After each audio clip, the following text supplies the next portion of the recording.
উচ্চ প্রাথমিকে 14,000 পদে নিয়োগে আর কোনো বাধা নেই। হাইকোর্টের রায়কে আপাতত বহাল রাখলো কিন্তু সুপ্রিম কোর্ট। সুপ্রিম কোর্ট থেকে এই বিরাট কিন্তু ঘোষণা হয়ে গেছে, আপাতত উচ্চ প্রাথমিকে 14,000 পদে যে নিয়োগের প্রক্রিয়াটি চলছিল তাতে আর কোনো বাধা নেই। তো এই আপডেটটি এসছে কিন্তু আনন্দবাজার পত্রিকা অনলাইন থেকে। তো এই ডিটেলসটির সম্বন্ধে আপনাদের বলবো। তো তার আগে এই চ্যানেলে যারা নতুন আছেন অবশ্যই আপনারা এই চ্যানেলটিকে সাবস্ক্রাইব করে রাখুন, কারণ চ্যানেলে আমরা জানেন উচ্চ প্রাথমিকের 14,000 নিয়োগ পদের যে বিজ্ঞপ্তি অথবা আপডেট আসছে সেটা কিন্তু আপনাদের টাইম টু টাইম আপনাদের কাছে পৌঁছে যাচ্ছে। তো অবশ্যই এই চ্যানেলটিকে আপনারা সাবস্ক্রাইব করে রাখুন এবং ভিডিওটিকে অবশ্যই আপনারা লাইক করে দিন। তো অবশ্যই যে আনন্দবাজার পত্রিকা অনলাইন থেকে আপনারা দেখতে পাচ্ছেন সেই নিউজ আর্টিকেলটি, যেখানে কিন্তু বলা হচ্ছে উচ্চ প্রাথমিকে 14,000 নিয়োগ প্রক্রিয়া পদে আর কোনো কিন্তু বাধা থাকলো না, যেখানে হাইকোর্টের রায়কে আপাতত বহাল রাখছে কিন্তু সুপ্রিম কোর্ট। তো এখানে বলা হচ্ছে উচ্চ প্রাথমিকে 14,000-এর বেশি শূন্যপদ নিয়োগের নির্দেশ দিয়েছে কলকাতা হাইকোর্ট।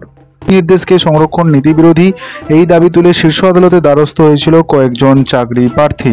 আজকের এই যে আর্টিকেলটি আপনাদের পাবলিশড হয়েছে বা আপনাদের সামনে রাখছি, সেটা কিন্তু কিছুক্ষণ আগের 13টা 52 24 সেপ্টেম্বর 2024, যেখানে আপনারা দেখতে পাচ্ছেন বলা হচ্ছে উচ্চ প্রাথমিকে 14,000-এর বেশি শূন্য পদের নিয়োগে আর কোনো কিন্তু বাধা রইল না।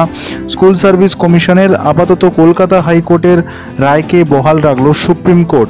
মঙ্গলবার প্রধান বিচারপতি DY চন্দ্রচূড়, বিচারপতি JB পারদিওয়ালা এবং বিচারপতি মনোজ মিশ্রের বেঞ্চে জানিয়েছে এখন হাইকোর্টের নির্দেশে হস্তক্ষেপ করছে না শীর্ষ আদালত। 14,000-এর বেশি শূন্য পদে নিয়োগের নির্দেশ দিয়েছিল হাইকোর্ট, ওই নির্দেশ সংরক্ষণ নীতির বিরোধী এই দাবি তুলে শীর্ষ আদালতের দ্বারস্থ হয়েছিলেন রাজীব ব্রহ্ম সহ কয়েকজন চাকরি প্রার্থী। এর ফলে 14,000 চাকরি প্রার্থীর নিয়োগ নিয়ে আবার তৈরি হয় জট।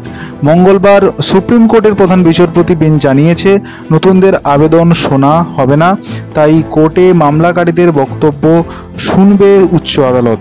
এবং গত 28শে আগস্ট বিচারপতি তপব্রত চক্রবর্তী এবং বিচারপতি পার্থসারথী চট্টোপাধ্যায়ের ডিভিশন বেঞ্চ রায় দিয়ে জানায় উচ্চ প্রাথমিকে নতুন করে মেধা তালিকা প্রকাশ করতে হবে SSC-কে, তার ভিত্তিতে তারা কাউন্সেলিং করে চাকরিতে নিয়োগ করবে। আদালতের ওই রায়ের ফলে প্রায় 8 বছর পরে 14,052 পদের নিয়োগ কিন্তু শুরু করেছিল SSC। এরই মধ্যে আবার কিন্তু সুপ্রিম কোর্টে মামলা দায়ের হয়। তো আপাতত আগামীকাল পর্যন্ত জানা যায় যে সমস্ত হুবু শিক্ষকরা তারা কিন্তু করুণাময়ীর কাছাকাছি সল্টলেক সেক্টরে কিন্তু আন্দোলন প্রদর্শন করেন, যেখানে কিন্তু পুলিশের সঙ্গে অনেক ধস্তাধস্তির জায়গায় পর্যন্ত দাঁড়িয়ে যায়। সেই আবহে কিন্তু SSC ঘোষণা করেছিল যে 25 তারিখে কিন্তু সেই মেরিট লিস্ট তারা কিন্তু পাবলিশ করছে। তো আপাতত আজকে সুপ্রিম কোর্টের রায় এসে গেছে। আমি বলেছিলাম আমার আগের ভিডিওতে যে সুপ্রিম কোর্টের রায় 2 সপ্তাহের মধ্যেই বেরোতে চলেছে, কারণ ওই নিয়োগ প্রক্রিয়াতে অনেকেই কিন্তু যারা অভিযোগ ছিল তারা সুপ্রিম কোর্টের কাছে গেছিল। তো তার ভিত্তিতে আজকের এই শুনানিটি হয়েছে, যেখানে কিন্তু দেখাই যাচ্ছে যে বলা হচ্ছে 2015 সাল থেকে উচ্চ প্রাথমিকের নিয়োগ প্রক্রিয়া ঝুলে রয়েছে। হাইকোর্টের নির্দেশে বারবার এই নিয়োগ প্রক্রিয়া স্থগিত হয়ে গেছিল। 2020 সালে নিয়োগ প্রক্রিয়াটি বাতিল করে দিয়েছিল উচ্চ আদালত। তারপর 2023 সালের প্যানেল প্রকাশ করার অনুমতি দিয়েছিল হাইকোর্ট। তখন কিন্তু ডিভিশন বেঞ্চ জানিয়েছিল প্যানেল প্রকাশ করা যেতে পারে, তবে কাউকে নিয়োগের সুপারিশ করতে পারবে না SSC। এরপরেই মামলাটি যায় নতুন ডিভিশন বেঞ্চে। গত 18 জুলাই বিচারপতি তপব্রত চক্রবর্তী এবং বিচারপতি পার্থসারথী চট্টোপাধ্যায়ের ডিভিশন বেঞ্চে এই সংক্রান্ত শুনানি কিন্তু শেষ হয় এবং 28 আগস্ট তার রায় ঘোষণা হয়েছিল। উচ্চ প্রাথমিকের নিয়োগ প্রক্রিয়ায় একাধিক ত্রুটি অভিযোগ তুলে হাইকোর্টের মামলা দায়ের করা হয়েছিল। 2023 সালের শুধুমাত্র অনুমানের ভিত্তিতে ইন্টারভিউ প্রক্রিয়ায় 1,463 জনকে বাদ দেওয়া হয় বলে অভিযোগ। মামলাকারীরা জানান ওই সিদ্ধান্তের নেপথ্যে কী কারণ রয়েছে চাকরি প্রার্থীদের তা জানানো হয়নি। পরে 4 বার তা খতিয়ে দেখে SSC। শেষে ইন্টারভিউ থেকে বাদ পড়েন 74 জন। তো সেক্ষেত্রে সঠিক নিয়ম মানা হয়নি বলে কিন্তু অভিযোগ উঠেছিল। এই নিয়ে সোমবার উচ্চ প্রাথমিকে 2016 সালের মেধা তালিকা প্রকাশের বিজ্ঞপ্তি দিয়েছে SSC। বিজ্ঞপ্তিতে জানানো হয়েছে আগামী বুধবার অর্থাৎ 25শে সেপ্টেম্বর প্রকাশ করা হবে মেধা তালিকা। 10% আসন সংরক্ষণ রাখা হবে অস্থায়ী শিক্ষকদের জন্য। তো বাকি পদের নিয়োগ মেধা তালিকা প্রকাশ করা হবে।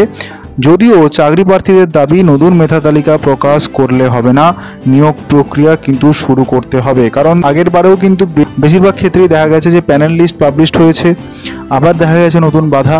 তো সেক্ষেত্রে বারবার কিন্তু এই নিয়োগ প্রক্রিয়াতেই বাধার জায়গাটা তৈরি হয়েছে। তো সেক্ষেত্রে আর এই নিয়োগ প্রক্রিয়া যাতে দেরি না ঘটে, তো তার জন্য শীঘ্র অবশ্যই চাকরি প্রার্থীরা বা হবু শিক্ষকেরা কিন্তু তারা কিন্তু দাবি তুলছে এই নিয়োগ প্রক্রিয়া নিয়ে।